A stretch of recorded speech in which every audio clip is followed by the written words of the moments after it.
shorter swing. We're going to swing 9 and 3 or 10 and 2. I'm not sure what club you have or the distance of it, but let's try 9 to 3 once, see where the ball ends up. If it's not enough, we'll go 10 to 2, okay? All right. So give me one 9 to 3.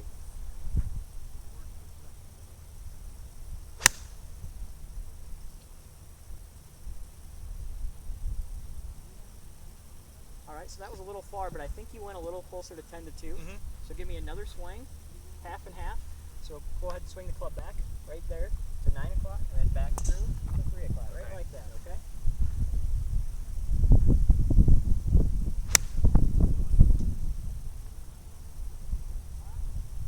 Good, and did you notice how we not only brought the distance down, but the trajectory of the ball came? All right, Mike, so again, we're at this yardage here, close to 100 yards. We went over multiple times about some of the ways that, I think we can more effectively attack this distance. So go ahead and explain to me how you think you're going to go ahead and attack this distance. Well, the ball's actually below my feet in this stance, and I'm not really comfortable with those kinds of shots, so I'm actually going to take a little bit more club and I'm going to swing a little bit easier. I'm Okay. going to try and make sure I make good contact and just get it to the green. Okay. Let's go ahead and see if you can use some of those concepts.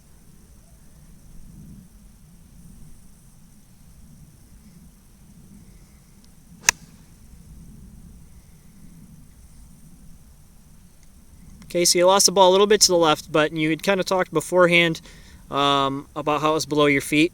I think you probably could have aimed a little farther to your right, giving yourself a little more room because that ball was going to bleed to the left.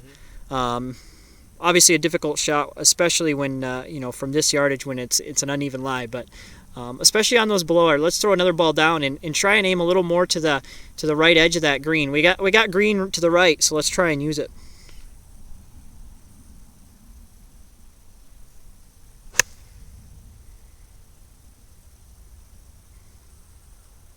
Much better result there when we use the slope of the land and knowing that ball was going to go to the left and we actually aligned to it. We spoke a lot about alignment and how important it was, and I think right there you can see it. You knew the ball was going to go to your left, just kind of didn't align right.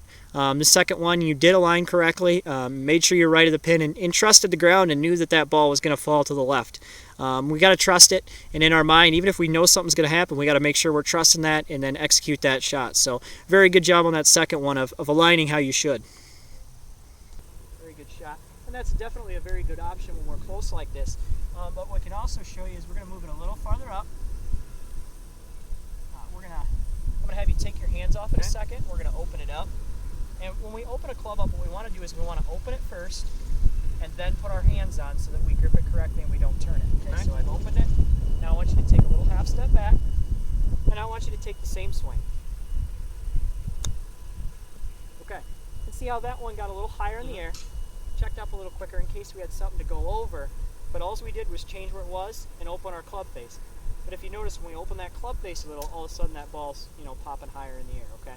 So that's just some of the options you have when you're close to the green. So check where your alignment is, see where the ball is in your stance. That'll make a difference. And remember, when we move this club face, we want to move the club face and then grip it, so that way we don't turn it.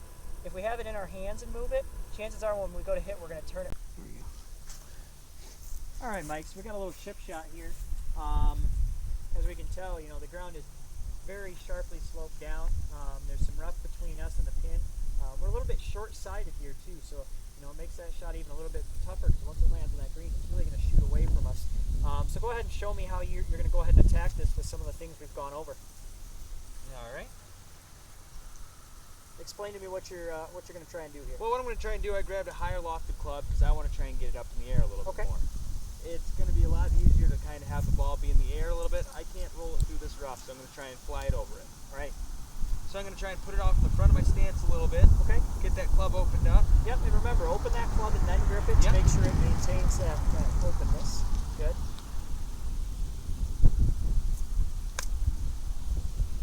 Very nice. This is a very tough shot. That was very well executed. You used the ground nicely. You saw that you had to land it in the rough. You couldn't land it on the green. And was there a spot you were imagining before you hit it? I actually just kind of picked a spot about a foot to 2 feet into the rough, right before the green, and I just aimed for that. You tried to hit the shot? Yep.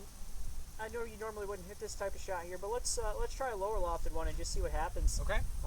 We're gonna try a lower lofted one here, and obviously now you're probably gonna have to pick a different spot. Is that right? Yep, I'm actually going to play it a little bit farther into the rough now. Okay, let's see what happens if you try this option.